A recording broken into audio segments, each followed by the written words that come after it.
This anime was opened with the introduction of the main character, Makoto Meigi, one of the new students who received an invitation to enter Hope's Peak Academy. The school consisted of the best students in all fields, and it was one of the best schools in the country. Every new student who entered here immediately got their own nickname or could be called ultimates. Neji got the nickname Lucky Student because he got the invitation to the school. He had just entered the gate when he suddenly fainted. When he woke up, he was already in the classroom. All the windows had been covered with steel plates, and strangely enough, many cameras had been installed there. After that, he went to the gym. There, he met other new students. The first student was an eccentric guy with dreadlocks named Yasuhiro Hagakure, the clairvoyant. Chihiro Fujisaki was a programmer. Hifumi Yamada, a fat guy who liked beautiful girls, was the fanfic creator. Kiyotaka Ishimori was the most disciplined guy, the moral compass. Oyasa Hina was the most cheerful girl among the others. She had a very positive vibe. The swimming pro, Mondo Owada, a reckless guy who didn't know the rules, was the biker gang leader. Tuko Fukawa, the acute introvert girl, the writing prodigy. Junko Enoshima, a cute but tough girl, the fashionista. Celestia Ludenberg, the fierce type of girl, the gambler. The athletic Leon Kuwata, the baseball star. Sakura Ogami, a muscular fighting girl, was the martial artist. Bakuya Togami was a guy who upholded his self-esteem, the affluent progeny. Sayaka Mizono was the dream girl of boys, the pop sensation. Sayaka used to be in the same middle school as Meiji. The last one was Kyoko Kirigiri, a mysterious girl whose nickname was still mysterious. With Meigi, the total number of new students in the room was 15 people. They all woke up together in an empty classroom. They were waiting for the welcoming ceremony for new students, which was written in the letter they read when they just woke up. While they were chatting, a black and white teddy bear named Monokuma appeared. He called himself the principal of the school, and he would explain the rules they must follow. All doors and windows in the school were sealed with steel plates. The way to get out of school or graduate from there was by killing one of their friends.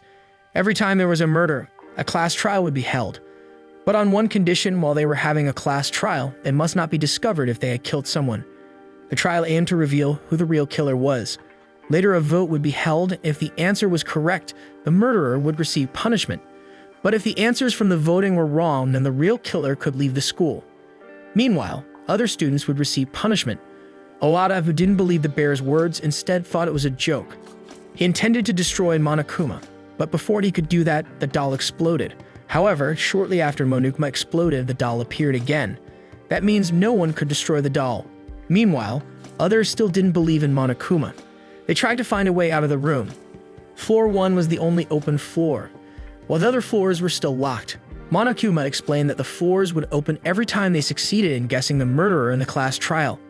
Each student got an electronic handbook, which contained their data and other information. They also get their own rooms. Even in the kitchen, there was a lot of food that would be refilled every day. The next day, they still didn't know how to get out of there. So they carried out normal activities. Monokuma appeared and met them all to explain that they couldn't rely on the police or anyone else to look for them because no one would come to save them. There had been no murders for 2 days. Finally, Monokuma asked them all to go to the audio-visual room. When they arrived in the room, they were all shown a scary video, and it made them want to leave the school even more. Mizono, who saw the video, looked very scared. Neji chased her and tried to calm her down. He promised Mizono that he would get Mizono out of there. They all finally returned to their respective rooms. In the room, there was also a CCTV camera and a box of tools. Only the girls' bathroom could be closed. It turned out that Negi found his bathroom door difficult to open. The door had to be lifted a little before it could be opened.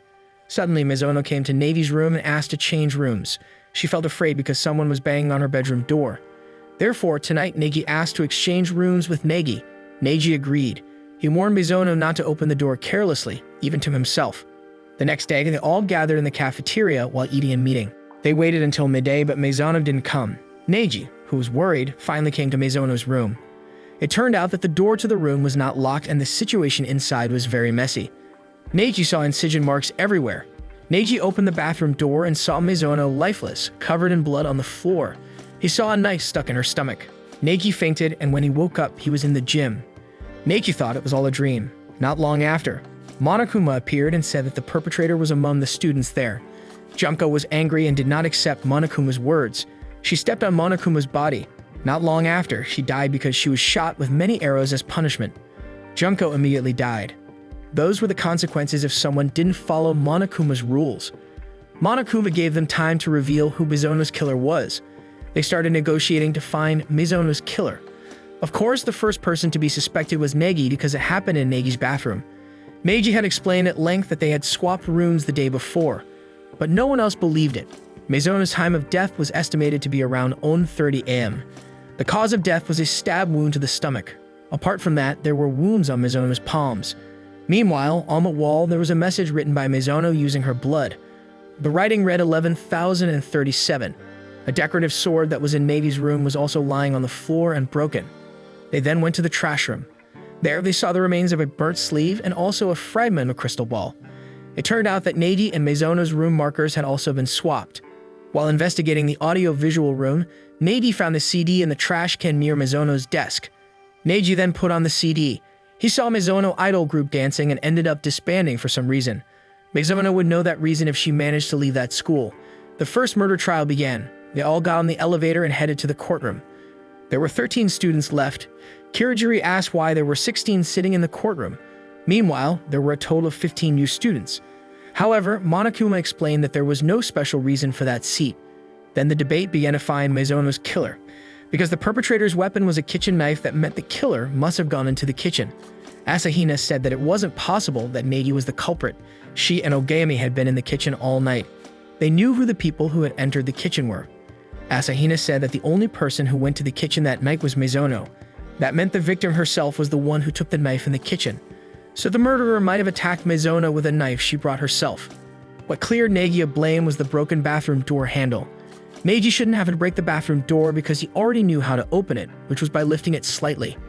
The murderer, who did not know how to open the door, assumed the door was locked. The murderer must have thought the room was Mizono's room. All the bathrooms in the men's rooms did not have locks. Meanwhile, Kirigiri apparently found an invitation message made by Mizono. It turned out that Mizono herself was the one who invited other people to enter her room, which was actually Neigi's room. Mizono was also the one who had changed the nameplate in the room, so Mizono deliberately invited the murderer to her room to kill him. Mizono's reason for swapping rooms was so that Neigi could become the accused person in the murder. Mizono would later be free from that school. Maybe Mizono's original intention was like that. However, the plan went backwards, because she was the one who had to die and was killed by the murderer. Neigi then remembered the death message made by Mizono. If the writing were reversed 180 degrees, it would be written as Leon Kuwata. Leon certainly didn't want to be accused like that. To urge Leon, Kirigiri explained other evidence, especially the evidence in the trash room. There they found burnt sleeves and a broken crystal ball. The crystal ball turned out to belong to Hagakure. At night, the disposal room was closed. The only way to burn evidence was to throw it from outside the room. The way to activate the burning furnace was by throwing Hagakure's crystal ball towards the switch. The only person who could definitely throw well and hit the switch was Leon, a baseball player. Unfortunately, the cloth did not burn completely. There was one more piece of evidence that Leon couldn't deny. Each student in their room had a toolbox. Leon's tools must have used marks to damage the doorknob in Neigi's bathroom. Finally, Leon couldn't argue anymore, and he admitted that he was the one who killed Mizono. Everyone voted against Leon, and it was proven that Leon was the murderer.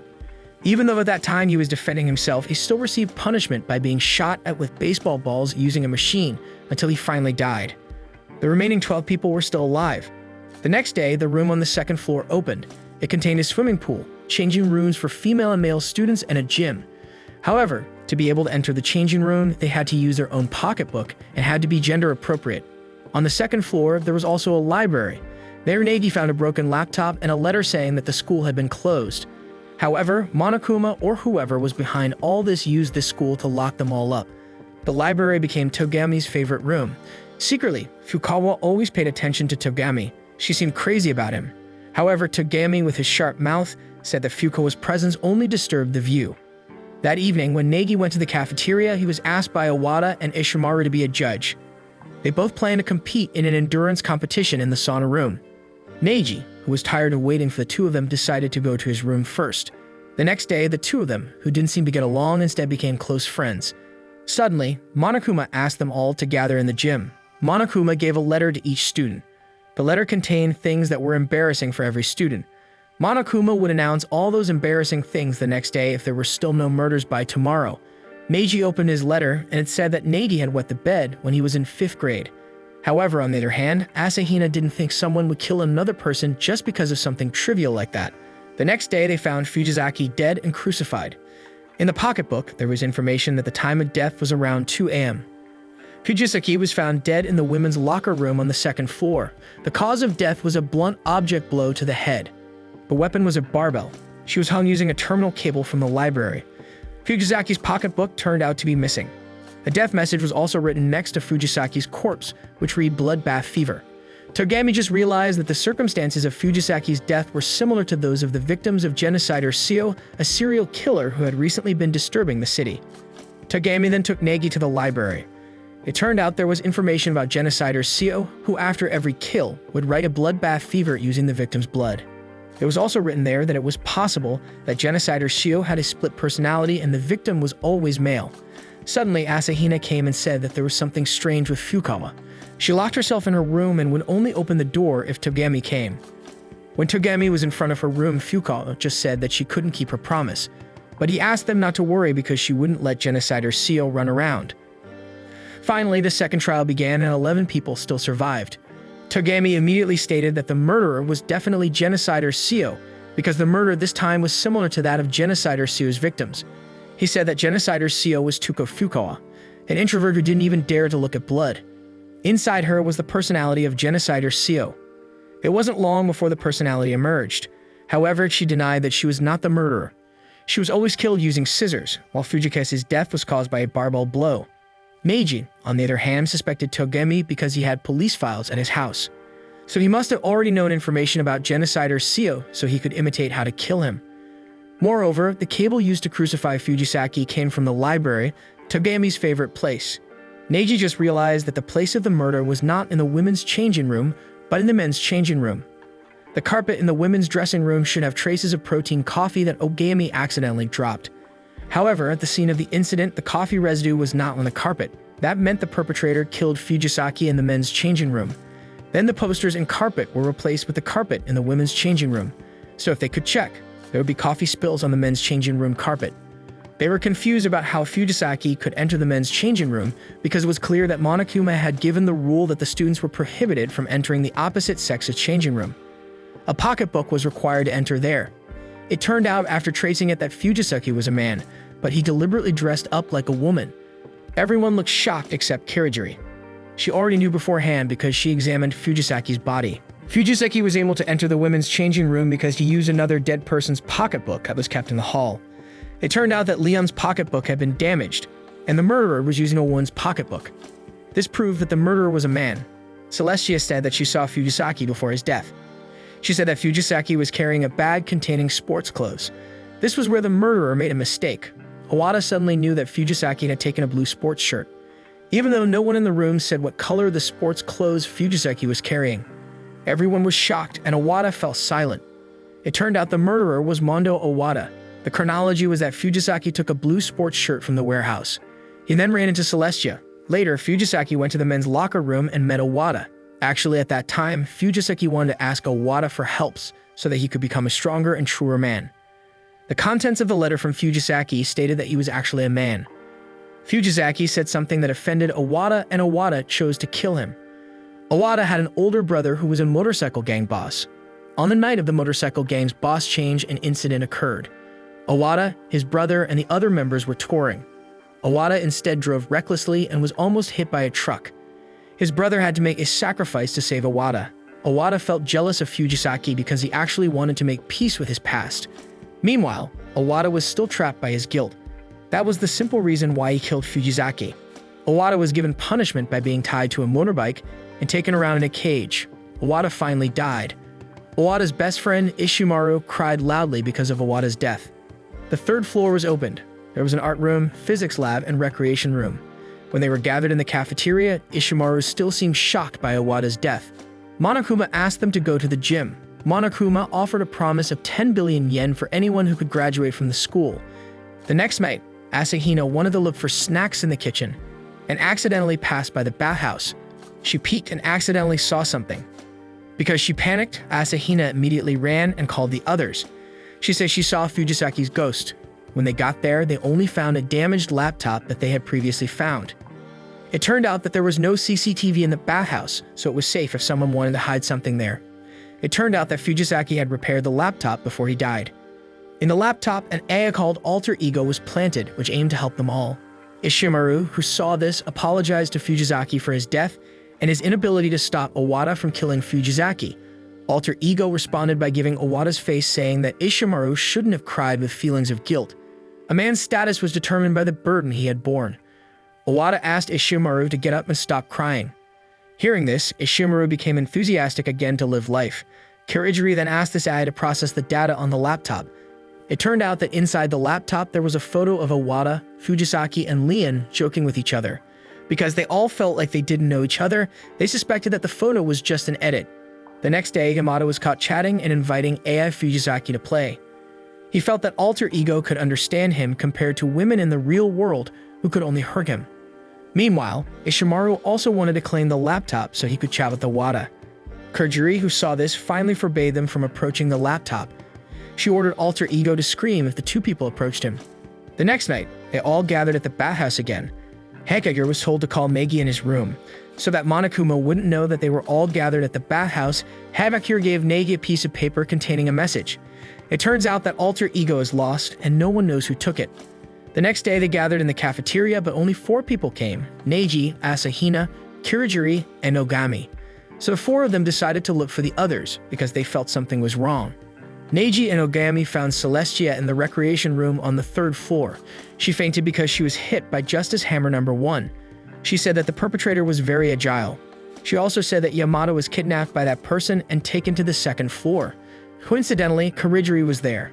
Asahina, who joined later along with Meigi and Ogami, hurriedly went downstairs. Neiji invited Togami and Fukawa that they met to go to the library. They finally found Yamada, whose head was bleeding, hit by the same hammer. Yamada said that he was attacked using Justice Hammer number 2. He also added that the person who attacked him was a Justice robot. They couldn't believe it, but Celestia said that robots do exist. Celestia found a camera in the recreation room and takes a photo of the robot. They'd all finally split it up to look for the robot. Suddenly, Celestia screamed and the others came to her. Celestia said that the robot ran away to the physics lab. At the same time, Yamada, who was in the infirmary, shouted. Finally, they were divided into 2 groups to go to the physics lab and to the infirmary room. Neiji, Celestia, and Asahina were shocked to see Yamada, who died because he was hit using Justice Hammer number 3. Neiji immediately rushed to the physics lab to call the others. But there he found Ishimaru dead. Fukawa was lying next to Ishimaru, but she only fainted because she saw blood. Ishimaru was hit using Justice Hammer number 4. When they returned to the infirmary, Yamada's body was no longer there. When Celestia and Asahina went to the bathroom, it looked panicked because they were afraid of being the next victims. But they remembered that based on Monokuma's regulations, perpetrators could only kill a maximum of 2 people at the same time. They were all confused about who the perpetrator of the murder this time was. They were curious about how to get rid of the corpse easily. They returned to the physics lab to wake up Fukawa. However, to their surprise, Ishimaru's body was also missing from there. They all suspected that the suspect was Hagakure, who was nowhere to be seen from the start. They all immediately looked for the 2 bodies around the school. Finally, they found the bodies of Yamada and Ishimaru in the art room on the 3rd floor. It turned out that Yamada was still alive, but he was dying. At the end of his life, Yamada said that the name of the perpetrator was Yasuhiro. They all thought that the perpetrator must be Hagakure, as Yasuhiro was his first name. Kirijiri then appeared out of nowhere because she wasn't there in the first place. She invited the others to go to the swimming pool. She found the Justice robot, which contained Hagakure. Neigi found something odd. The robot's suit was locked from the outside. Hagakure said that he was drugged by someone, and when he woke up, he was already in the robot costume. Kirijiri then came to analyze Ishimaru and Yamada's corpses. In Ishimaru's hand was a piece of paper. Meanwhile, Yamada's glasses didn't get blood on them at all. Then there were wheel marks at the crime scene. The murder weapon was a hammer taken from the art room and painted into the Justice Hammer. Yamada also held a piece of paper. The 3rd trial began. They all still suspected that the perpetrator was Hagakure because before Yamada died, he said that the perpetrator was Yasuhiro. Celestia then took out the evidence against Hagakure in his room. However, Neiji denied that the paper for the murder plan belonged to Hagakure. The writing on the paper was different from the writing on the paper Hagakure gave him yesterday. Meanwhile, Hagakure couldn't be able to move freely wearing a robot costume like that. However, Celestia said that there was a lot of evidence that pointed to Hagakure. She also accused the other perpetrator of being Kirijiri, who had disappeared from the start. Finally, Kirijiri conveyed the results of her investigation. Firstly, who could lift Yamada's huge body from the 2nd floor to the 3rd floor? Ogami might be able to do it, but they had always been together with the others. The last possibility was that Yamada went upstairs himself. So that was the reason why Yamada's glasses had no blood on them. Yamada cleaned his glasses so he could see the way up. When they saw Yamada covered in blood, it was just a lie. It was blood taken from the infirmary. The one who brought Ishimaru's body to the art room on the 3rd floor was Yamada using a trolley. The reason was that Kirigiri found pieces of paper belonging to Ishimaru in Yamada's underwear. The paper said that Yamada invited Ishimaru to meet at the physics lab. It turned out that Yamada was only being used by the real perpetrator. He tricked Yamada in helping him carry out his plan. Yamada acted as an accomplice when he invited Ishimaru, killed Ishimaru in the physics lab, and took his body to the art room. When he arrived at the art room, he was killed by the real perpetrator. The perpetrator had deceived Yamada to launch the action. The culprit was Celestia Ludenberg, also known as Yasuhiro Teiko. What Yamada said was true, Yasuhiro, which meant Celestia. Meiji managed to find out the actual perpetrator because Celestia once said that the perpetrator would kill the remaining students like he killed them both. Negi was shocked because they never told her if Ishimura died. If she wasn't the culprit, she couldn't know if 2 people died. Celestia had stolen alter ego to deceive Yamada. She lied to Yamada if she was forced by Ishimaru to take alter ego. Yamada finally killed Ishimaru. While in the art room, Celestia killed Yamada using just his hammer. The reason Celestia did that was just because she wanted to go out and enjoy the money promised by Monokuma. Moreover, Celestia was a gambler. Finally, Celestia Ludenberg was executed. Kirigiri, who already trusted Meiji, then told him something. She showed storage space in a men's toilet. In the room, it was a storage place for information about all student names from all years. When Neji wanted to read the book there, he was attacked by someone. Neji fainted. When he woke up, all the books in the room were gone. He saw from behind the door Ogami and Monokuma, who were chatting together. It looked like Ogami no longer wanted to obey Monokuma's orders, but Monokuma threatened her because he took one of the Ogami families hostage. Students in the school were now 8 people left. The 4th floor could be accessed. The floor consisted of a chemistry lab, music room, and locked data processing room, and the principal's room was also locked. Neji had not discussed the problem of Ogami to anyone. He was still suspicious if Ogami was Monokuma's man, but he was afraid if he was wrong. Suddenly, Monokuma added a new regulation. All students must not forcibly damage the locked door. That meant there was something in the locked room. After that, all went to the bathhouse. It turned out that alter ego could already open the locked files on the laptop. There was a document that contained plans to make all students locked up there and live together. The plan was made because there was an incident a year ago named Hope's Peak Academy, biggest, most awful event. What made the plan was the head of the Hope's Peak Academy, a man in his 30s. Alter ego detected that the person was still around the school. They all suspected that that person was masterminding Monokuma. Alter ego again found a photo showing Yamada, Celestia, and Mizono, who were chatting in a class. Monokuma suddenly ordered all of them to gather. Monokuma told them that Sakura Ogami was his subordinate. Neji defended Ogami and said that if Ogami was forced to obey Monokuma's orders because he took Ogami's family hostage. Ogami was ordered to kill someone if for a long time, no one died. Asahina still defended her best friend even though she had to be cornered because of that. Kirigiri invited Negi to chat with Alter Ego. It turned out that Alter Ego wanted to be connected to the internet so he could help them all more. Incidentally, in the storage room in the men's toilet, there was an internet cable. Neji quietly brought Alter Ego there. After being connected, Negi let Alter Ego there so he could get more information from the outside world. In the evening, Asahina called Kirigiri and Negi to her room because she saw Ogami, who just sat quietly. Ogami did not answer when called, and also the door to the room was locked from the inside. Finally, Negi broke the glass on the door and opened the door that was held with a chair from inside. It turned out that Ogami was dead in his sitting position. It became a murder in a closed room.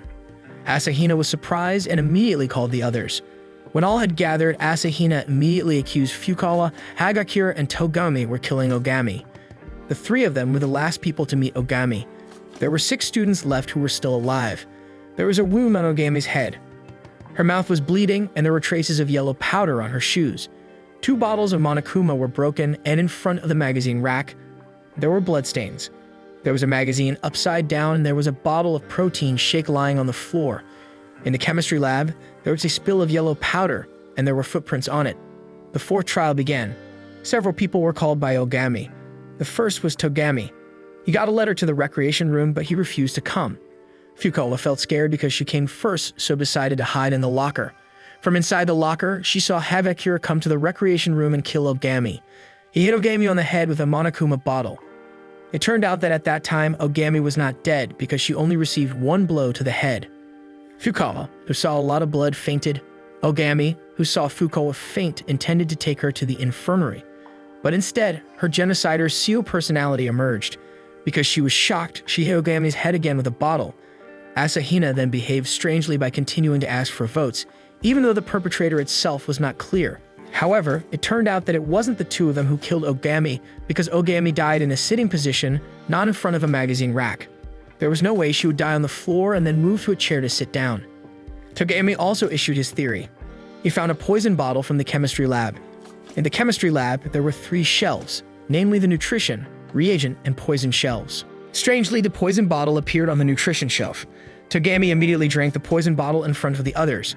Togami was sure that the contents of the bottle had been exchanged for protein powder beforehand.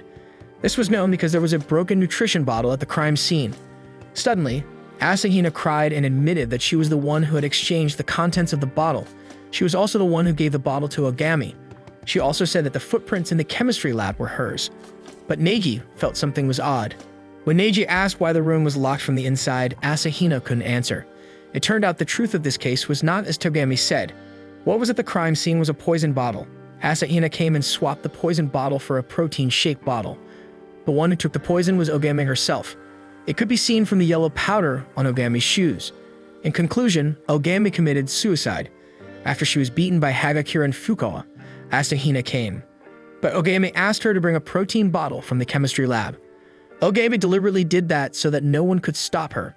She locked the door from inside. Asahina realized that Ogami wanted to commit suicide because she saw a poison spill in the chemistry lab. She went straight back there, but she was too late. Ogami had committed suicide. Ogami did this as a form of responsibility to her other friends because she had become Monokuma's subordinate.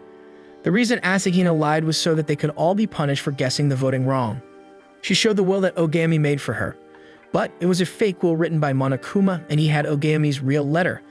In Ogami's original letter, she said that her real purpose in committing suicide was not because of guilt, but because she wanted to stop the feud between them all. From that moment, they all realized and wanted to work together to uncover the mastermind behind all this. The one who received the punishment was Alter Ego, whose existence Monokuma already knew. At the end of the original letter, Ogami said that the original mastermind had done something to each of their bodies.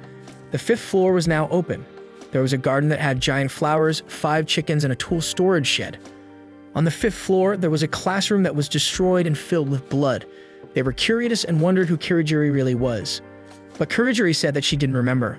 However, because Togami was suspicious and didn't trust Kirigiri, he confiscated her room key.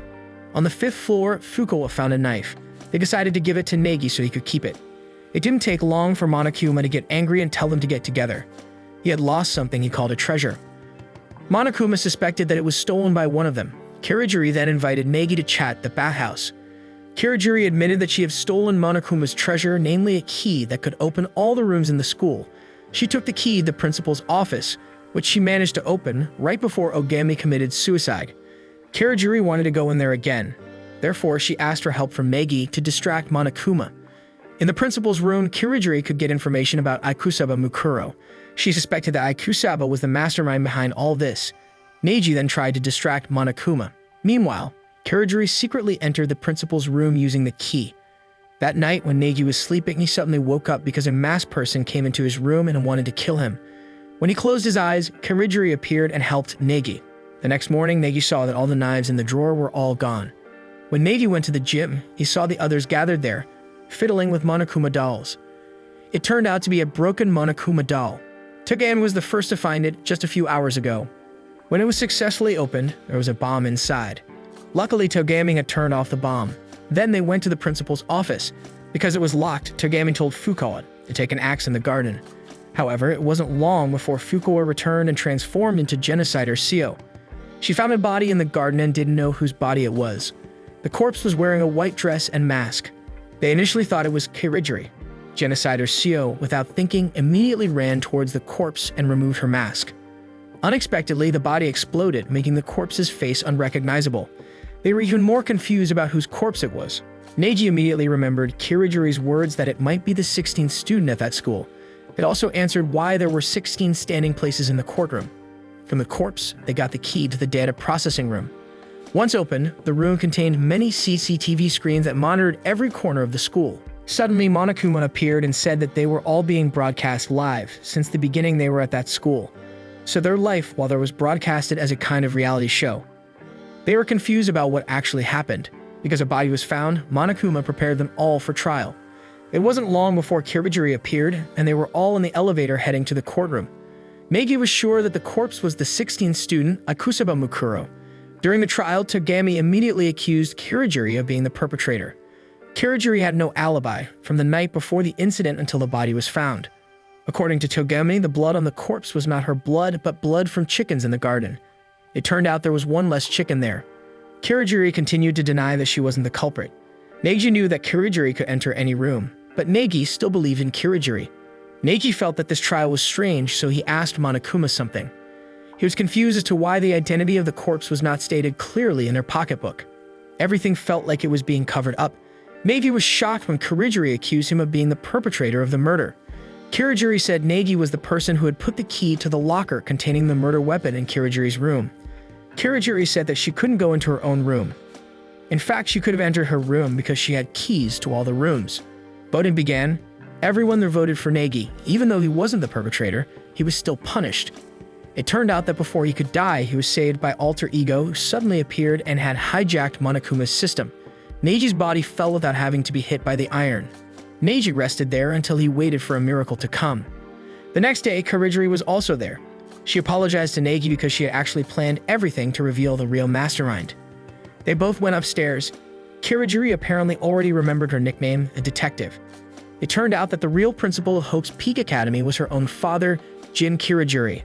The two of them immediately met Monokuma and asked for the trial to be repeated. Monokuma agreed. He said that if they managed to uncover the mystery of this school, they would win. Monokuma confirmed that there were indeed 16 students there. He said that the trial would be the last. Kirigiri invited Negi to go to the principal's room or her father's room. They found a file with a password. Kirigiri entered her first name and she succeeded. A secret room opened. In the room, they found a gift box containing the principal's bones. Alter Ego once said that the principal was still at this school, even though it turned out to be in that condition. Neji took the principal's pocketbook and a memory card from the box. When they looked at the contents of the memory card, it contained videos of student interviews. Monokuma suddenly came and destroyed the memory. Kirigiri asked Negi to go first because she wanted to be with her father for a while. When Neji left, Togami came in and joined in the investigation. He discovered the identity of the 16th student, Akusaba Mukuro, the soldier. Neji then went to the locker room on the second floor. He used the principal's pocketbook and managed to open all the lockers there. It turned out that the contents of the locker there were the personal belongings. He found Hagakure and Kirigiri's study notebooks. Negi was confused as to why all of them were there even though they had just arrived. Neji entered the morgue. He found Fukawa, who turned into genocider Seo. After examination, Akusaba Mukuro's body had many stab wounds. It didn't match Monokuma's description. Monokuma then came and gave a photo to all of them. The last trial to uncover the mystery of the school began. They debated on the photo that Monokuma had given them. Each student got different photos. Each photo they held, they were the only ones not in the photo. They all accused each other. Monokuma said that all the photos were real. But they all never remembered being in the photo. Finally, they realized that all this time they had amnesia. The memories from the first time they were there until they were trapped there had been erased by the mastermind behind it all. This had all been proven by the interview videos on the memory card and all the personal items in the locker. Monokuma said they were right. Neji already suspected that the person who killed Akusaba Mukuro was not Kirigiri, but the real mastermind. The real mastermind's name was the real Enoshima Junko. Not long after, Junko appeared. It turned out that Enoshima Junko and Akusaba Mukuro were twins. The person who was with them from the moment they met was Mukuro, who deliberately disguised herself as Enoshima Junko. The two of them worked together, but Junko instead killed Mukuro. Therefore, Mukuro's corpse had many stab wounds. Neji could guess that the mastermind was Junko because Monokuma continued to hide Junko's real identity. Neji remembered that when the interview video came to Junko's part, Monokuma destroyed the memory card. These two sisters got the nickname the Despair Sisters. The reason she killed Mukuro was so that her plan would work perfectly. She was also actually fed up with her sister. Junko showed the outside world which was in chaos, but they all didn't remember the beginning of the incident. Neji asked Fukuoka to transform into genocider Seo because the memories of these two personalities were separate. She said there was an incident called the worst and biggest human despair in history. It was a social disaster, the despair that spread throughout the world, which started from this academy. It made the world chaotic and devastated. They had actually been there for 2 years and not a few weeks. But they all didn't remember because their memories had been erased. A year ago, this incident occurred and almost all the students at Hope's Peak Academy died and only they were left. Enoshima Junko wanted to spread that despair to people out there by broadcasting the remaining students killing each other. A year ago, when the disaster occurred, the original principal made the school a place of refuge for students. But in the end, only 16 of them survived. The Despair Sisters had planned all of that. They didn't want people out there to have hope. They wanted everyone out there to fall into the abyss of despair. Voting to determine who was guilty began. Of course, they all chose Junko. But suddenly Junko said that if they all chose her, then they would leave that place, which had lots of food, air, and a clean place to live. The equipment in the physics lab filtered the air there to make it clean.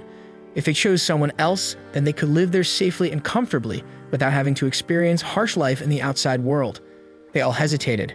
But Negi finally said that they should have the hope of living freely and not being confined to that place.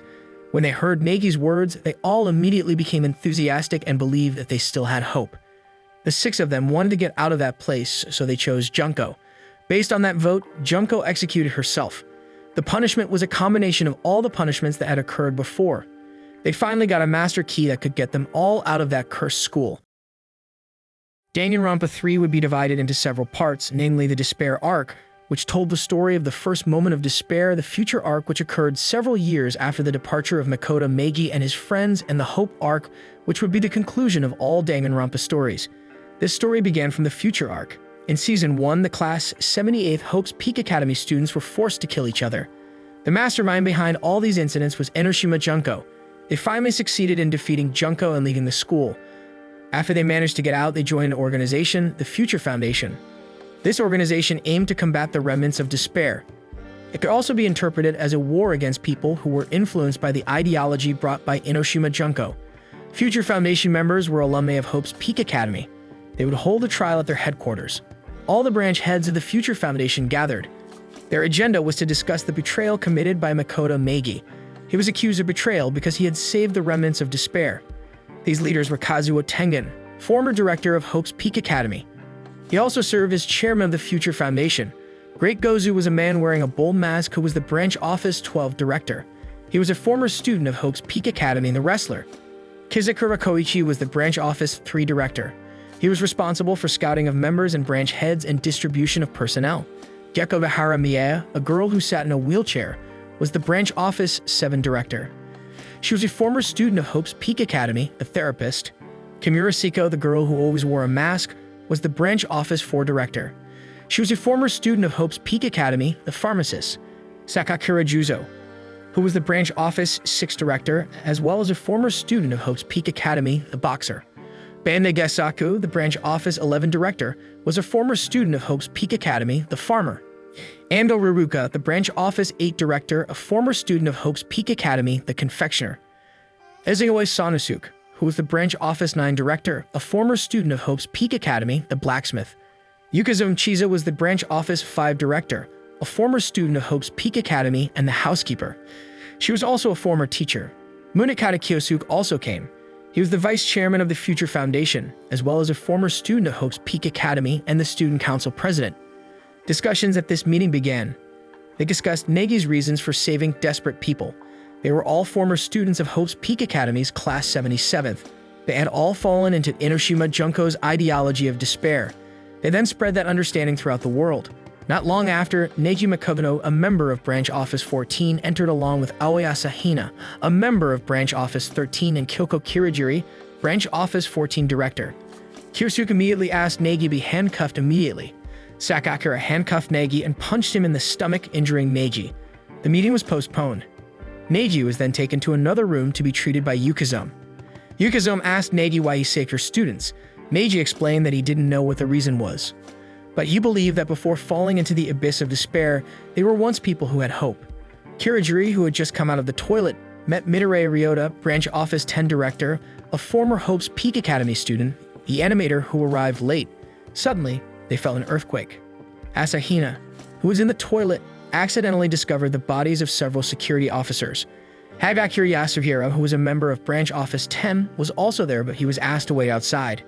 Not long after, there was an attack on the base and the entrance was blocked because it was covered in rubble. The people in the building gathered again in the meeting room. It turned out that all the exits had been blocked by rubble and could not be accessed. Asahina came to the meeting room and reported that all the security officers were dead. They also couldn't contact headquarters because there was no telephone network. Suddenly, Gaz appeared in the meeting room and made everyone there faint. When they all woke up, their hands were fitted with bracelets that had timers on them. A familiar voice appeared from the bracelets. It was Monokuma's voice. Negi was very surprised because Monokuma appeared again. He was confused because Inoshima Junko was dead. Monokuma said that the killing would start again. They were all shocked because they saw drops from above. When everyone looked up, to their surprise, Yukazome was already dead, hanging. Monokuma said with Yukazome's death, the killing game began. Monokuma laid down some rules. The first rule was the time limit. If the time on the bracelet ran out, then everyone would be injected with an anesthetic through the bracelet. The second rule was the attacker. When everyone fell asleep due to the anesthesia, there would be one person who would wake up. He or she would be the attacker. This person had to kill one person in each sleep. Monokuma said that this person was the traitor. If they all succeeded in killing this traitor, then the game was over. The third rule was forbidden action. Each of them would have one action that was prohibited from doing. The action was written on their bracelets. If the forbidden action was carried out, the person would immediately die because the bracelet would inject a lethal dose of poison. If they were forced to remove the bracelet would inject them to death. Monokuma also said that this time the game would be broadcast live throughout the world. Gekko Vihara tried to fight Monokuma. Gekko Vihara was a very shy girl and always talked through a computer screen. But suddenly, Monokuma hacked Gekko Vihara's system. She was good at computers, couldn't do anything. They all finally split up and looked for the situation in every corner of the building. It turned out to be true, there was no way out that they could use. Sakakura immediately accused Negi of being the attacker. Midori tried to calm Sakakura. However, Midori was beaten. Bandai suddenly grabbed Sakakura's shoulder. He appeared to be dying as his forbidden action on his bracelet was taking effect. His bracelet said that he should not see violence. Bandai died and became the second victim. Kyosu gave the idea of voting on who the real traitor was. As expected, Negi got the most votes. Kyosu took out his katana and wanted to kill Negi. Luckily, Gozu stopped him. Karajuri tried to divert attention by emitting smoke so Meiji and Asahina could escape. Meiji couldn't run because his forbidden action was running in the hallway. Asahina decided to carry Negi. Even though they were running fast, they still met Kyosuke again. Kyosuke was seen fighting with Gozu. Kyosuke said he would eradicate all remnants of despair at all costs, even if he had to kill everyone. Luckily, Gozu managed to blow up the place. Neji and the others managed to escape from Kyosuke. Gekko Vihara also joined Negi's group. Neji, Asahina, Gozu, and Gekko Vihara escaped to a safe room. Soon, the time on their bracelets would run out. The reason Gozu saved Negi was because he believed in him. Gozu used to watch Negi, who managed to beat Junko. He believed that Negi was the hope they and the world needed. The time on the bracelet ran out and they all fell asleep. Monokuma greeted via the monitor screen that was broadcast to all rooms. He asked the attacker to look for his victim. When Negi woke up, he saw Gozu dead entangled in cables on the ceiling. Neji felt so sad. They suspected that the attacker managed to enter the room. Meanwhile, Aizaoi and Ruruka managed to survive this first round. They were sitting in a room where Aizaoi laid his head on Ruruka's lap. When Ruruka wanted to feed Aizaoi food, he refused. In another room, there were Kirijiri, Kidare, and Chief Tengen, who also survived. In another room, Kyosuke and Sakakura also managed to survive. Only one person died this time. Neiki had an idea to control his signature move, which was lecturing. He wanted to go to the radio room and broadcast his lecture so that this game would not continue. They had to work together to solve all this. As they walked together, Neji realized that Gekko Vihara was moving her wheelchair strangely. When they turned right, she turned left first before turning right. It turned out that her prohibited action was not to turn right. To maintain trust, Asahina and Negi showed their respective forbidden actions to her. Asahina's forbidden action was that she must not receive punches and kicks. Hearing someone coming, Asahina and Gekko Vihara tried to divert attention. Negi went to the radio room alone. Outside the building, there was Hagakure, who was calling his friends. He was trapped outside and couldn't get in. Suddenly, a helicopter came shooting at him. Luckily, Hagakure survived. Neji arrived at the radio room and immediately started his lecture. He invited everyone to talk with a cool head. He asked not to take part in this cursed game. He also explained his reasons for saving the remnants of despair.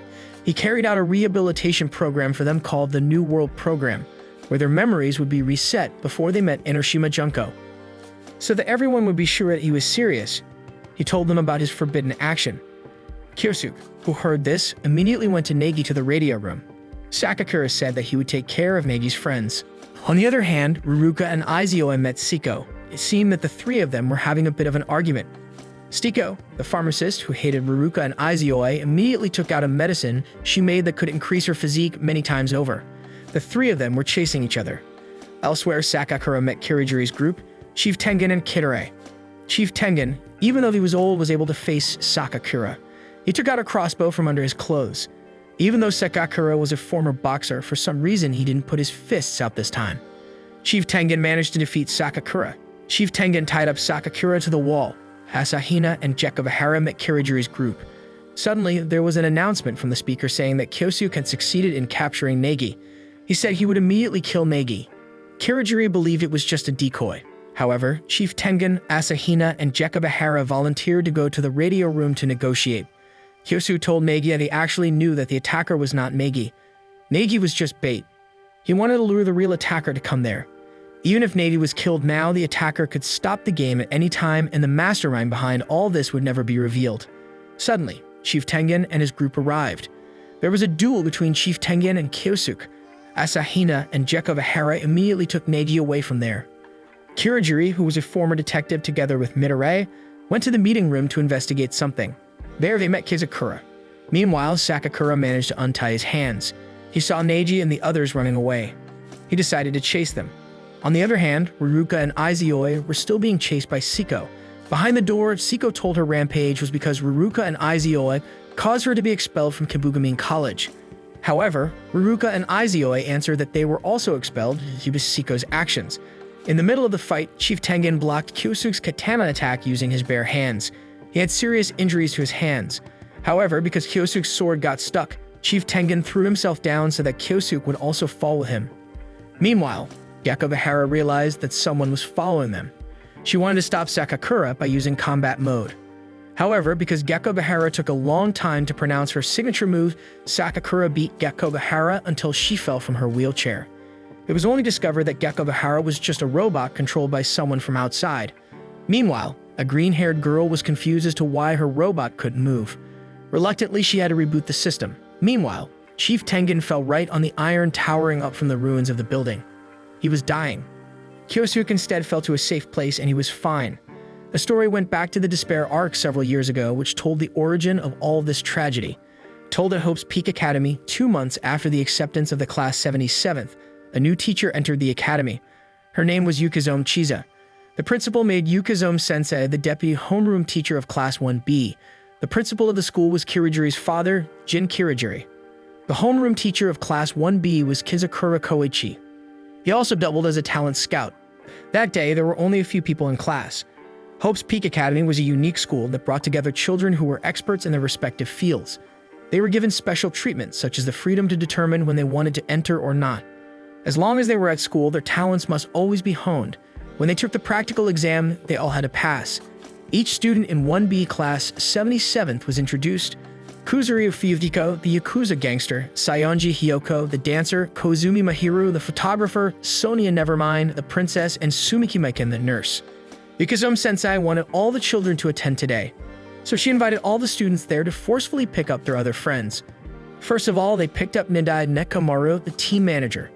Then there was Hanamura Terutaru, the cook.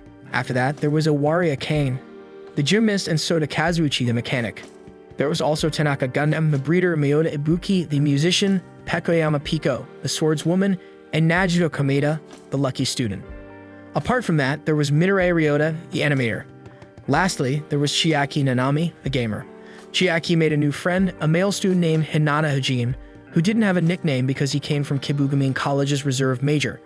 Hope's Peak Academy also had a department for ordinary children who didn't have any talents. The difference was that they had to go to this school at a fairly expensive cost. Later, Hajime would have an important role in the Danganronpa universe. In the afternoon after class, Yukizome Sensei reported to Kyosuke Munakata, the council president, about her progress today. Yukizome Sensei was sent by Kyosuke to spy on Hope's Peak Academy. Kyosuke was currently abroad to create an overseas branch of Hope's Peak Academy.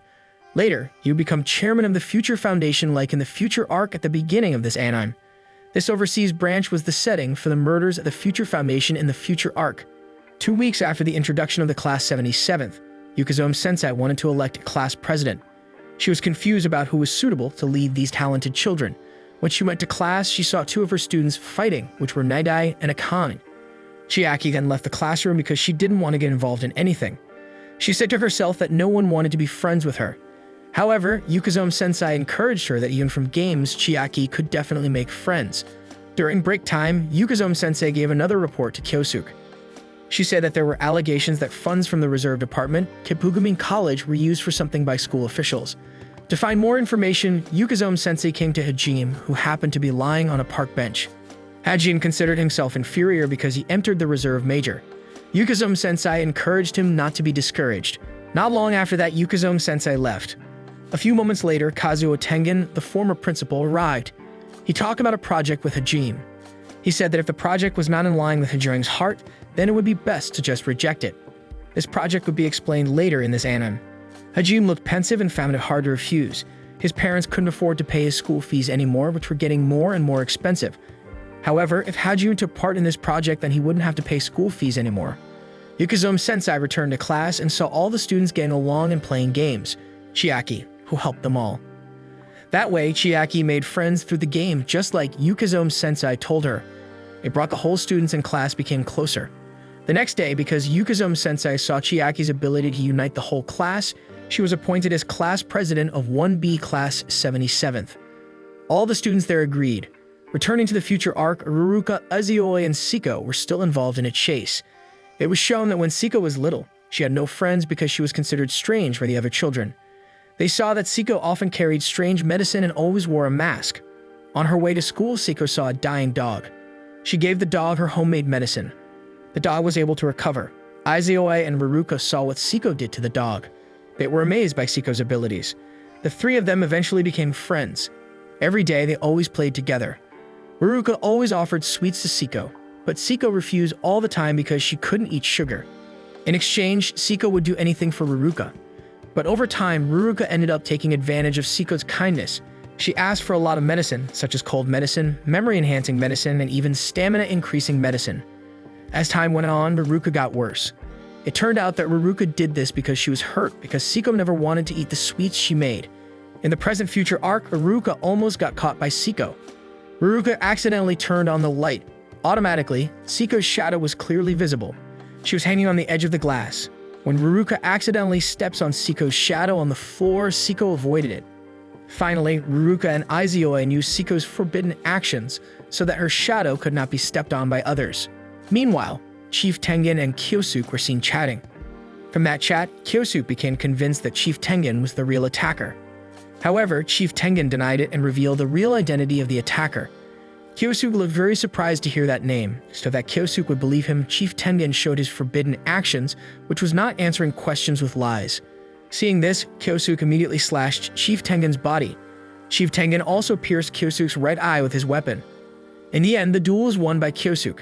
Chief Tengen died on the spot. On the other hand, Aizioi left Ruruka alone because he felt that Ruruka would be fine because they both already knew about Siko's forbidden actions. He went into another room to look for tools that could be used for weapons. In this room, Aizioi accidentally found a secret exit with a picture of Monokuma's face on it. Ruruka told Siko that she would forgive Siko if she wanted to eat the sweets. However, Siko still refused because since she was little, she couldn't eat sweet foods. It was a side effect of the medication she had been taking since childhood. Seeing Ruruka always forcing her, Siko immediately increased the dose of medicine many times over. Her body became stronger. Siko immediately jumped up and turned off all the lights there so that there were no more shadows. Ruruka ran away and Siko chased her. On the way, Siko met Sakakura. Siko immediately beat Sakakura. Gecko Vihara came and immediately shot Siko. Siko fainted. A few minutes later, Siko woke up and went to find a safe place from the attacker in this round of killings. Time ran out and everyone fell asleep. Then the past of Yukazomi, Kyosuke, and Sakakura was shown. After graduating from high school, they planned to improve the Hope's Peak Academy system, which they considered had gone astray. They heard that the school officials had a hidden conspiracy. Therefore, Kyosuke would build a branch of Hope's Peak Academy overseas. Meanwhile, Sakakura and Yukazomi Sensei would infiltrate Hope's Peak Academy in Japan. When they all woke up, they were confused to see that there were 2 victims in one murder. The victims were Siko and Aizioi. In fact, according to the rules given by Monokuma, an attacker could only kill 1 person. Neji, Asahina, and Gekobahara tried to access the CCTV so they could see everyone's position. They saw the dead Chief Tengen being killed by Kyosuke. Seeing this, Neji sat down and felt guilty. However, Gekobahara, or the person behind Gekobahara, encouraged him. Neji felt optimistic again and tried to find a way out of all this. They saw that next to Chief Tengen's corpse, there was a writing saying that he entrusted the hope of the world to you. Gekobahara gave the idea of asking for outside help. Since all access was turned off by Monokuma, Gekobahara planned to hack the system so she could access the network. Then they went to the radio room. Finally, they managed to contact the nearest Future Foundation headquarters. The call was connected to Togami Byakuya, Branch Office 4 Director, also Neji's former schoolmate. Neji explained the situation and Togami tried to understand the situation. Togami said that he would send help to Neji. Togami said that there were no broadcasts about the killing game at all. So apparently, Monokuma lied to them. Togami also said that Kyosuke secretly sent troops to Jabberwock Island to destroy the remnants of Despair.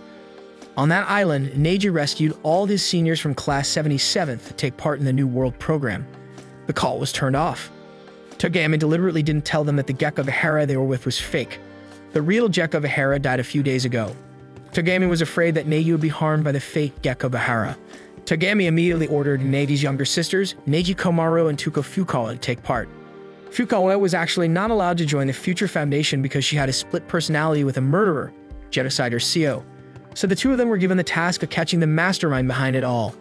Then the person behind the fake Gekobahara, or suspected of being behind the murder at the Future Foundation, was introduced. She was Tawa Monaka.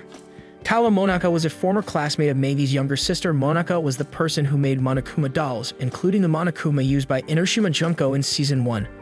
Monaka claimed to be Junko's successor. Currently, she was in Tawa City.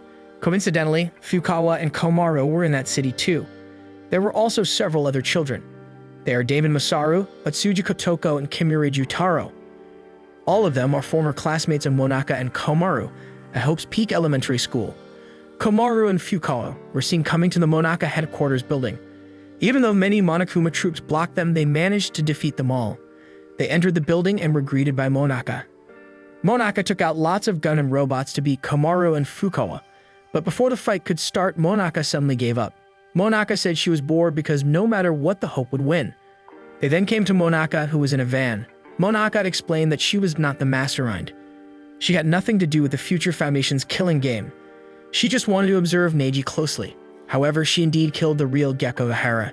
She no longer wanted to become hopeless because she didn't want to be like Najido Komeda. Najigo was one of the 1B Class 77th students who fell into despair. Monaka then said goodbye to them and sent her greetings to Neji. The van finally flew.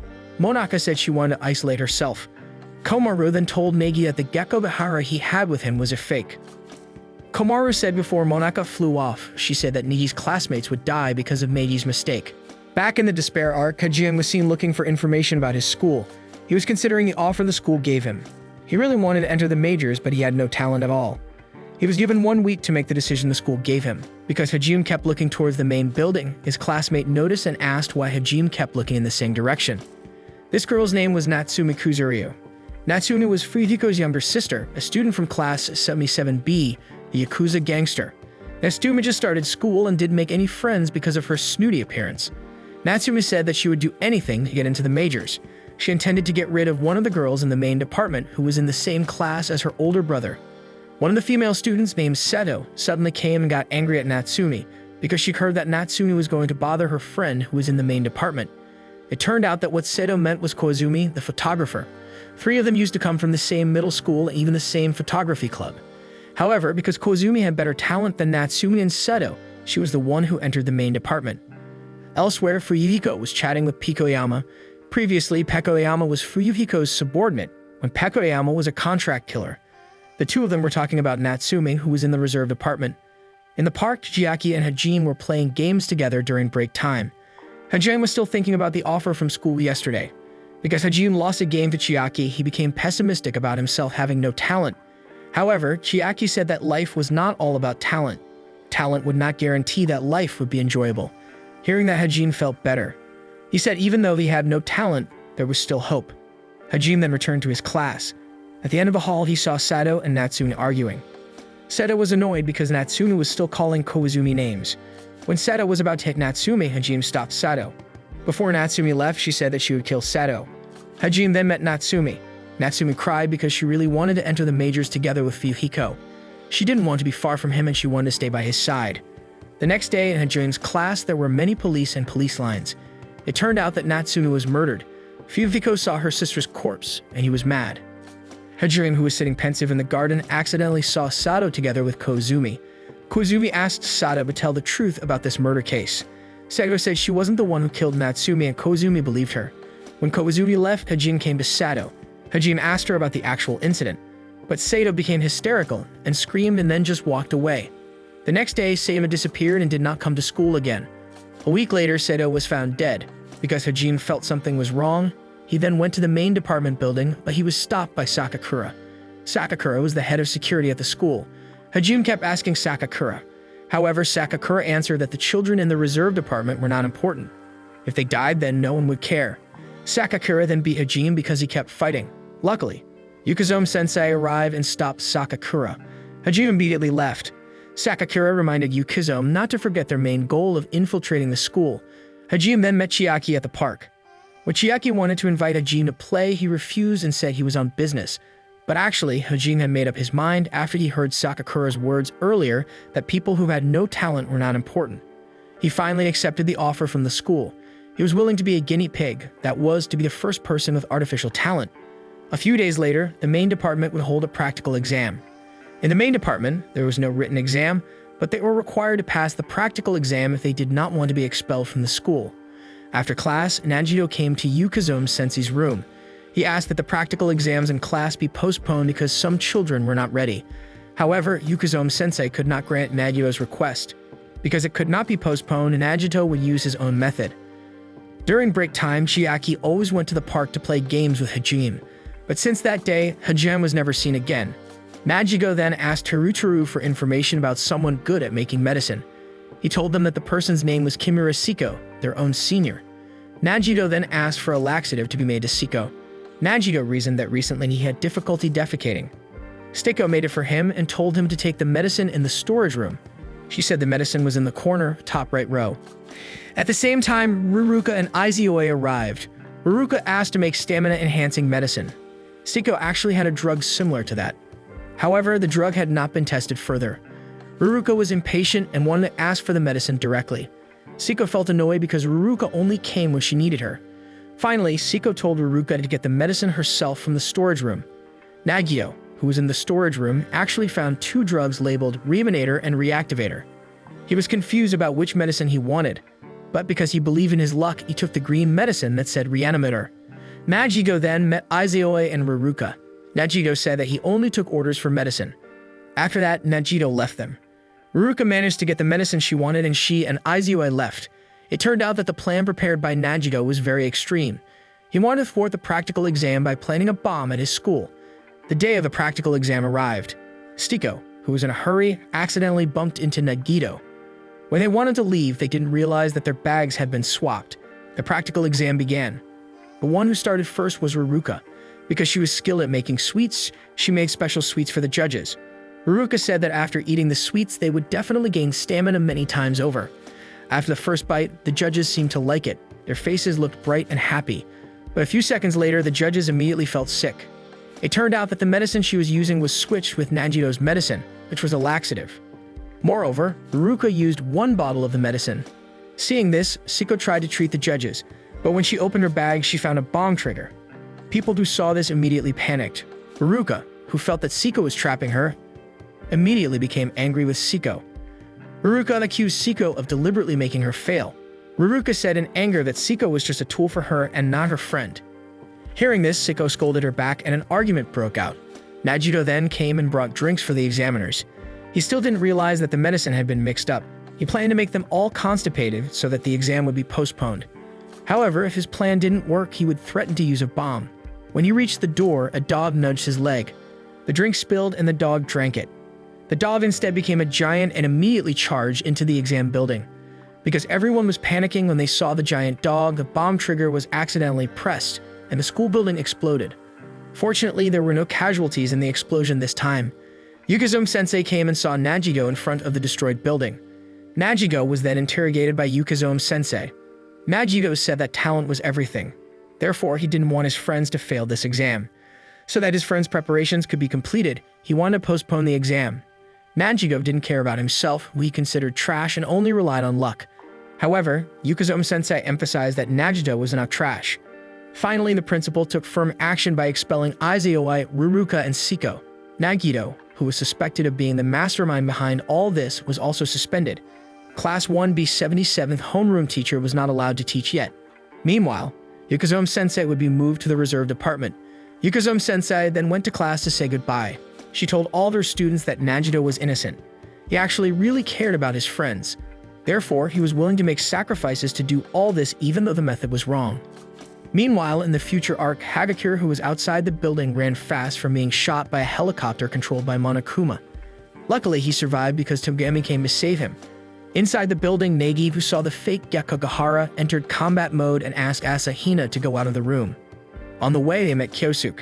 Not long after, Gekogahara in combat mode came and fought Kyosuke. Gekogahara detected Kyosuke as her enemy, but before she could attack, Kyosuke immediately split the robot's body with his fire sword. Meanwhile, Kirigiri and the others were dismantling all the traps set by Izoi. Ruruka suddenly pretended to fall into the pile of traps and took a remote. Not long after, Sakakura entered the room. He immediately beat everyone there. Finally, Sakakura's forbidden actions were discovered. Sakakura, a former boxer, had never used his fists since the start of the game.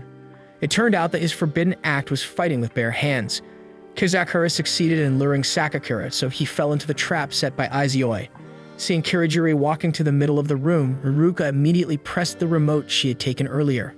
A large hole was created and Kirigiri almost fell into the hole, but luckily she was saved by Kizakura. He sacrificed himself by carrying out his forbidden action, which was opening his right fist. He did that because he once had a promise with Kirigiri's father, Jin, that he would protect Kirigiri no matter what happened. Kizakura's body fell into the hole. Ruruka continued her action to finish off everyone there. She forced Sakakura to eat her sweets and manages to control him. Kirigiri finally realized that the person who killed Izoi was Ruruka because she was acting very strangely earlier. Kirigiri tried to calm Sakakura down so he didn't attack her. Kirigiri said that she would reveal this murder mystery as long as Sakakura didn't kill her. Kirigiri concluded that Izoi died because of his forbidden actions. When Kirigiri examined Izoi's corpse, there were signs of poison from the bracelet. To confirm what the forbidden action was, Kirigiri tasted Izoi's saliva, which turned out to be sweet.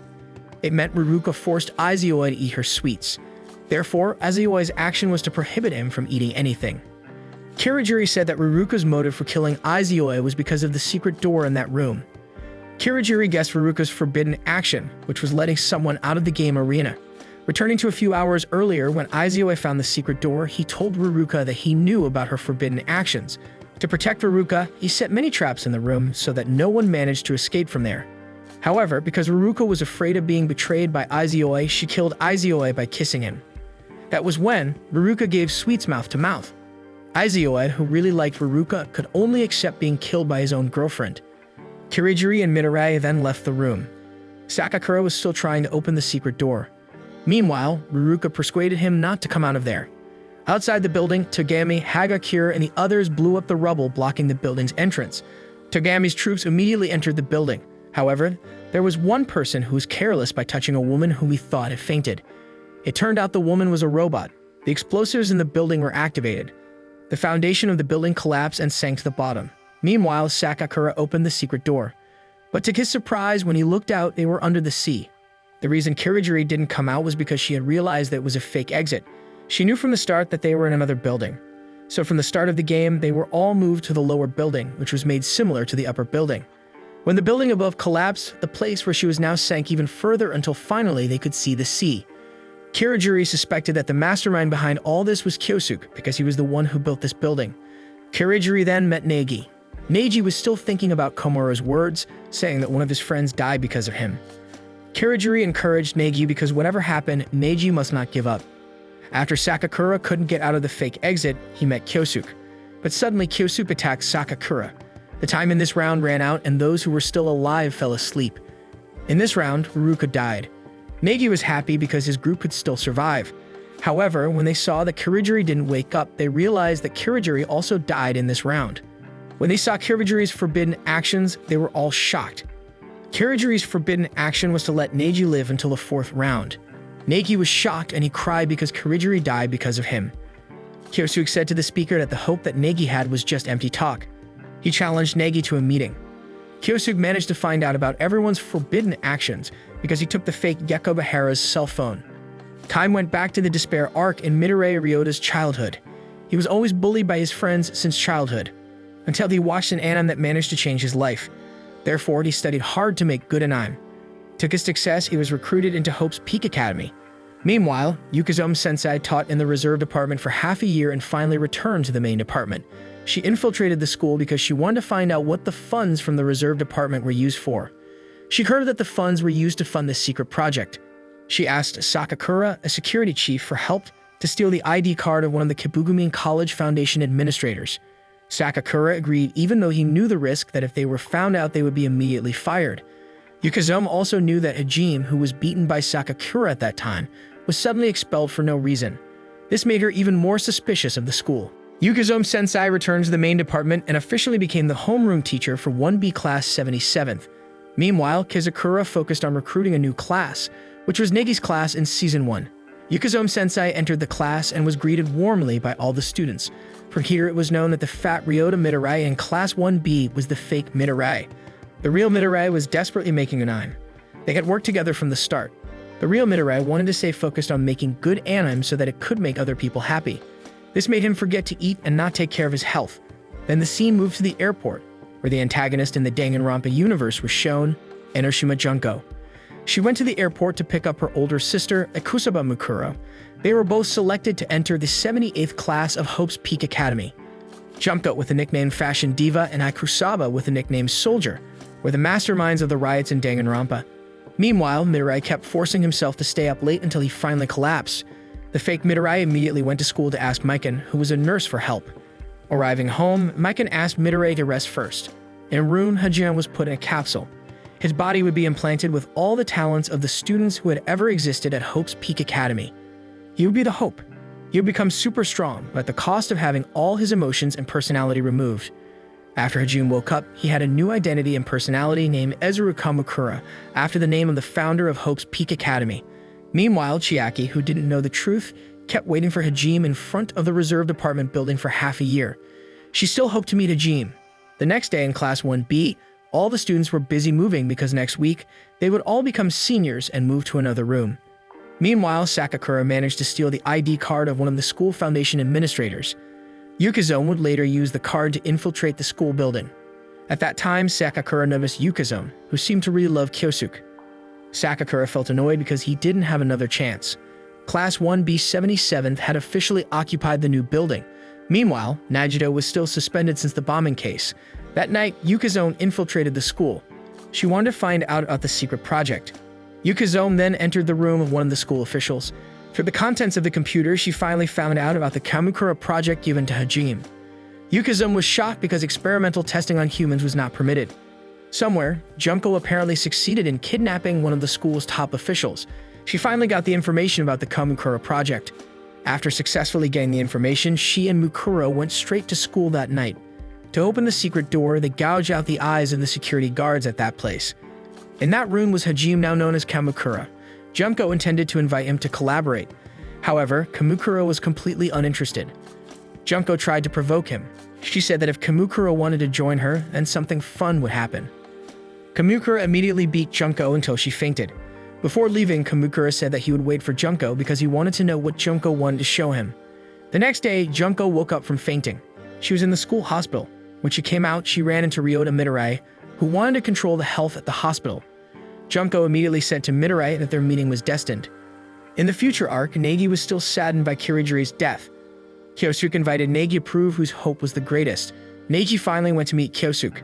Neji still adhered to Kirijiri's words before she died, which was to continue to believe in hope no matter what happened. Kyosuke and Negi were two people who actually wanted to eradicate despair, but in their ways. The two of them met and their duel began. However, Neji could only dodge because he only used his bare hands. Meanwhile, Kyosuke used his sword. Neji led Kyosuke to a room. He flooded the room with water and shocked it with electric cables, but Kyosuke managed to avoid it. Kyosuke managed to shoot Chief Tengen's crossbow at Neji. Neji then let out smoke and immediately ran away from there. However, because Neji was injured and his blood was all over the place, Kyosuke would easily find him. Amid the smoke, Neji pulled Kyosuke so that he fell with him. It turned out that everything was planned by Neji. He knew that in this room, Kyosuke wouldn't be able to kill him because Neji was aware that Kyosuke's forbidden action was opening the door. So if Kyosuke killed Neji, then he would be trapped in that room because he won't be able to open the door. Kyosuke had the principle to eliminate despair even if he had to sacrifice everyone. Meanwhile, Neji didn't think like that. Kyosuke already knew the true identity of the attacker, which Chief Tengen told him before he died. Since Chief Tengen's forbidden act was telling lies, then what he said must be true. Chief Tengen said that the attackers were everyone. So Kyosuke assumed that everyone had fallen into despair. Therefore, he wanted to eliminate everyone there. However, Kyosuke was annoyed to hear Negi's words, saying that whatever happened, he still felt grateful to have met Kirijiri. Neji said that while crying, and Kyosuke gasped. After that, Asahina and Midoriya came. They brought Kirijiri's notebook. The book contained many things that Kirijiri had solved. In the book, it was written that all the people who had been victims of murder had no trace of the murderer at all. There were only traces of the victim's hands and feet. All stab wounds were only in areas where the victim's hands could reach. So Kirijiri concluded that there was no attacker at all. Everyone who died committed suicide. Kirijiri depicted a map of the murder locations of each victim. There must be a monitor next to the victim. Neji was determined to prove it directly and asked the others to tie him near the monitor. If there really was something, he wouldn't be able to kill himself. The time for the 5th round was up, and everyone fell asleep. But a few seconds later, Neji woke up. It turned out that the bracelet detected who was closest to the monitor and would be woken up. The monitor then displayed footage of Monokuma and a brainwashing video. When Neji saw that, he immediately hallucinated. In his head, his dead friends appeared, forcing Neji to commit suicide. Neji became seriously depressed and screamed about wanting to commit suicide. The monitor dropped a knife. Before Neji could commit suicide, Sakakura came to his aid. Sakakura apparently wasn't dead yet. He could still live and wake up because he had cut off the hand that had the bracelet. So the truth of all this was revealed. All the victims committed suicide because they had watched brainwashing videos. Sakakura wanted to make amends for all his past mistakes. He, who had lost a lot of blood, wanted to go to the power room inside the fake secret door. Previously, he didn't want to be honest that the mastermind behind all this was Enoshima Junko. He hid it from Kyosuke for some reason. Neji came to Kyosuke and the others. He told him everything he had experienced. They took apart all the monitors, and sure enough, all the monitors had knives. Kyosuke said that apart from himself, Chief Tengen was the person who also had the authority to modify this building even down to the basement floor. So most likely, Chief Tengen was the mastermind behind all this. Kyosuke suspected that Chief Tengen was the person spreading despair. Kyosuke also suspected Yukizome and Sakakura because they had always said that Junko was innocent. He concluded that the two of them had become part of the despair. Sakakura, who only had a little energy, went to the power room. He turned off all the electricity in the building so that all the monitors would turn off. If only they had known this earlier, there would not have been so many suicide victims. Finally, the bracelets they were wearing came off. Kyosuke immediately hurriedly ran to help Sakakura, who was dying in the power room. But he was too late. Sakakura was already dead because he had lost blood. He was curious about who could make such a brainwashing video. Meiji asked Midoriya if he knew anything since Midoriya was an expert animator. But Midoriya said he was innocent. He said that Enoshima Junko was at fault for taking advantage of his abilities. Midoriya then got a time message from the dead Chief Tengen. Returning to the Despair arc after Junko met Midoriya, she asked what Midoriya's abilities were. He answered that he was an animator. But when Junko heard that, she insulted anime. Midoriya, who was angry when he heard this, said that the anime he made was different from other anime. And sure enough, when Junko watched the anime made by Midoriya, she immediately bursted into tears. Even Mukuro was crying loudly. Midoriya said that he made this anime with a technique that could affect the brains of people who watched it. Junko was excited to meet someone who could help her further propaganda. Meanwhile, Nagito, who was still suspended from school, had an accident while boarding a plane. However, because he was a lucky student, he was the only one who managed to survive. A week after Midoriya and Junko's meeting, Midoriya disappeared. The fake Midoriya asked Meiken to check on Midoriya's house. When Meiken went to Midoriya's house, she met Mukuro, who was preparing Midoriya's things that he had left behind. Finally, Mukuro took Meiken with her. Midoriya and Junko turned out to be in a secret place that Junko made so that Midoriya could focus on working for her. Midori, who had been incited by Junko's words, followed everything Junko ordered. That night, Junko was ready to carry out her biggest action. She went to Kamakura to show him something interesting. They then went to the old school building and went up to the 3rd floor. There, Junko had gathered the student council students. She forced them to kill each other. If they didn't want to, then Mukuro would kill them. But no one paid attention. Mukuro then killed one of the students as a trigger. Junko had brought files containing their disgrace and all their secrets. Then there was a student who was provoked because he didn't want his secret to be revealed. Finally, all the students' council in the class killed each other to defend themselves. This class was the class that appeared in Season 1, which was destroyed and had lots of bloodstains. This event was the beginning of the greatest and worst despair that humanity had ever experienced. The reason Junko invited Kamakura was so that he would be the one accused of killing them all. Later, the school would be blamed for carrying out dangerous human experiments. Principal Jin, who heard the news, became frightened. He was afraid that his school would be destroyed because of that. Principal Jin already had a hunch, so he asked Hizakura to protect his daughter, Kyoko Kirigiri. After that, Junko edited the video of the murder in class with a brainwashing effect using techniques taught by Midori. Anyone who saw this would become radical and follow Junko's ideology. Junko first distributed the video of the murder and human experimentation to the school environment. However, the video had not been edited. The video showed funds from the reserve department being used to fund dangerous human experiments and ultimately killing the students' council. All the students from the reserve department who saw that became angry. They all demonstrated in front of the main department building. Meanwhile, Midori, who was busy drawing, suddenly noticed Mikan and felt that there was something strange about her. It turned out that Mikan had watched the murder video which had been edited by Junko. Midori, who saw that, wanted to run away from there. However, Junko found out about his intentions and threatened to harm all his friends. The scene shifted to be class 77th. They all wondered why Mikan didn't come to school. Nagigo, who had just entered school, came and said that he saw Mikan entering through the west door of the school, so they all decided to look for Mikan there. When Yukazome-sensei came to class, it was empty. She only found a note that they were looking for Mikan. Yukazome-sensei was shocked and immediately rushed to look for them. She was worried about their safety. Meanwhile, Sakakura was trying to prevent students from the reserve department from entering the main building. Kyosuke also came to help him. On the other side, Chiaki and Nagigo tried to find Mikan near the statue of the school's founder. It turned out that Nagigo, who was a lucky student, accidentally found a secret door to the room under the statue. They found Midori, who was forced to make a brainwashing video for Junko. Junko finally met Nagiko, the lucky student. Junko couldn't rely on Mukuro because she was fighting Pikoyama outside. Nagito carried a gun and threatened Junko to surrender. But unexpectedly, Kamukura was there. When Nagito wanted to shoot him, it suddenly couldn't be used. Kamukura then whispered to Nagito that if it was just luck, he had it too. The gun was seized and he shot Nagito. But Nagito was still lucky. The bullet only hit his electronic book. Nagito was only slightly injured and fainted. Seeing that, Midori immediately ran away. He met Yukazome-sensei outside. He told her that Nagito and Chiaki were in danger. Yukazome-sensei ran fast towards there. Chiaki recognized Kamukura as Hajime. But unfortunately, Hajime's personality had disappeared and he didn't remember Chiaki at all. Yukazome-sensei arrived and ordered Chiaki to take Nagito away. Yukazome-sensei said that she would be the one to face Kamukura. Chiaki then took Nagito to class. All the students were there because they couldn't find Mikan. Chiaki said that Yukazome-sensei was in danger. Not long after, Mikan came carrying Pekoyama, who was covered in wounds. Nagito and Pekoyama had asked them not to go there. However, they ignored their words and still went to save Yukazome-sensei. That was when the fake Midori admitted that he wasn't the real Midori. He said that he wanted to save the real Midori. Yukazome-sensei was captured. She was forced to watch a student from the reserve department who had been brainwashed to commit suicide in front of her. Yukazome-sensei felt frightened seeing that. She was forced to watch an edited video of the students' council killing each other. Yukazome-sensei finally fell into despair. Meanwhile, the real Midori ran far away because he was afraid of Junko. He was afraid of being influenced by Junko's despair. He finally arrived in a river. Meanwhile, Sakakura had confronted Junko, who had brought her subordinates, who were students from the reserve department who had been brainwashed.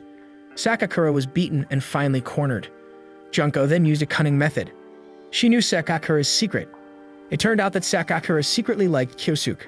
Because he was afraid that his secret would be leaked, he was forced to obey Junko's words.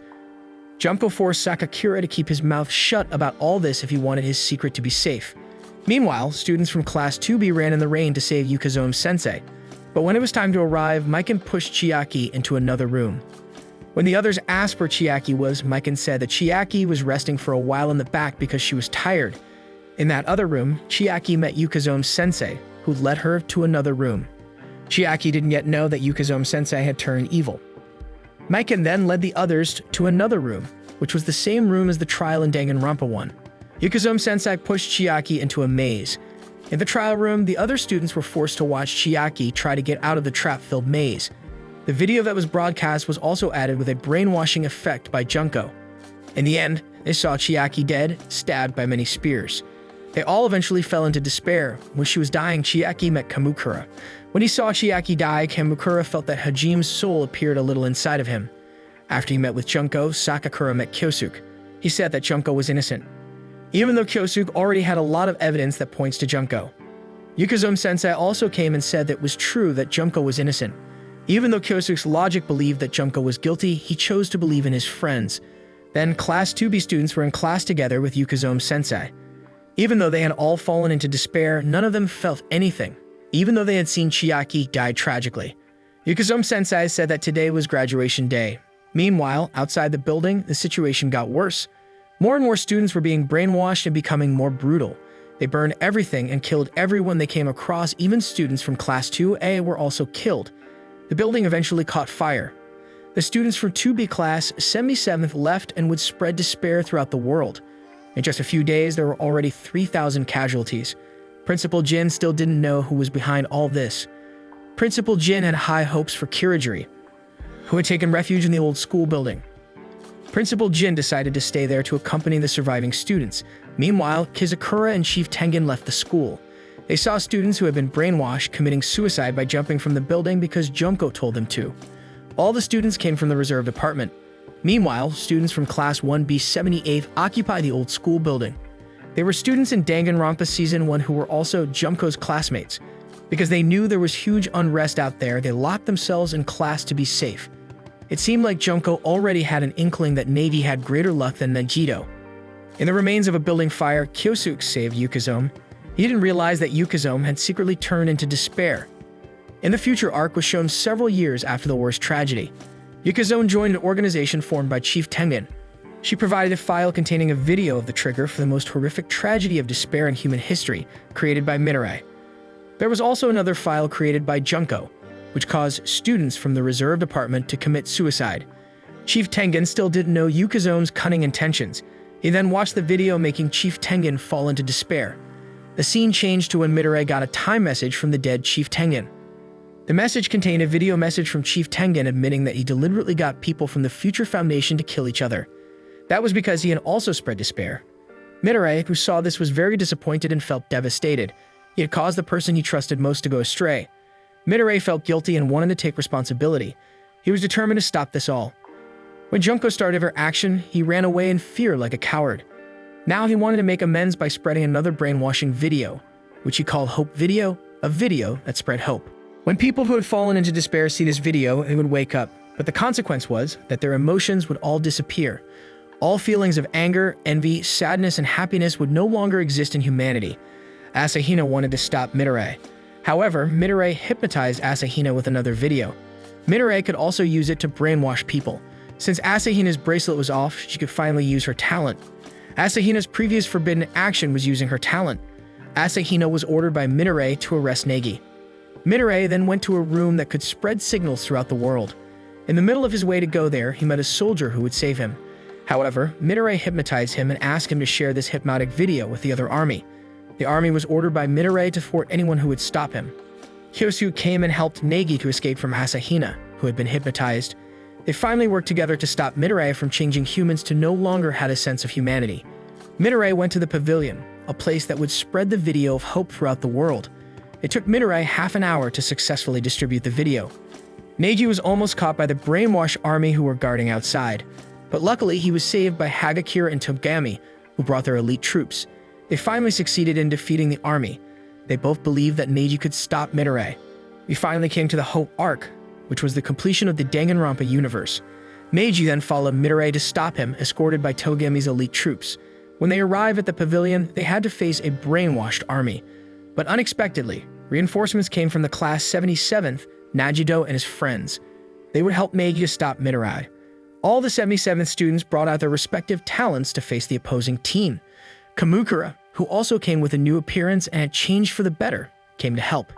It turned out that Negi's efforts to save them were all successful. They no longer fell into the abyss of despair. After they defeated the opposing forces, Kamukura and the others entered the pavilion to persuade Minare to stop all this. Minare said that he was very sorry for helping Junko in the past to spread despair, but all of his classmates didn't blame him. They invited Minare to atone for this sin together. Hearing this, Minare melted. He stopped the spread of the brainwashing hope video. Negi, who was outside the room, heard all that and he felt relieved. All the children from the class 77th sacrificed themselves to become scapegoats in the riot the Future Foundation, so that everyone would think that it was their doing. They would never know that the mastermind behind all this was the chairman of the Future Foundation himself. After everything was finished, Kamukura, Najito, and all their classmates went sailing to find the truth of the world. They wanted to know if there was a world out there that had survived unaffected by despair. Minare also joined them. Out of nowhere, Maiken said that she found a medicine bottle next to Siko's corpse. The medicine could slow down the spread of poison in the bracelet, but it was empty. It meant someone had taken the drug. Unexpectedly, that person was Kirijiri, who had drunk it before she died. Several months after the incident, the Future Foundation rebuilt Hope's Peak Academy, where Neji became the new principal and Kirijiri loyally accompanied Negi. This is the end of Danganronpa 3. Thank you so much for staying in this channel and watching our videos. Don't forget to like this video and subscribe to our channel so we can keep you updated with our latest contents. See you in the next video.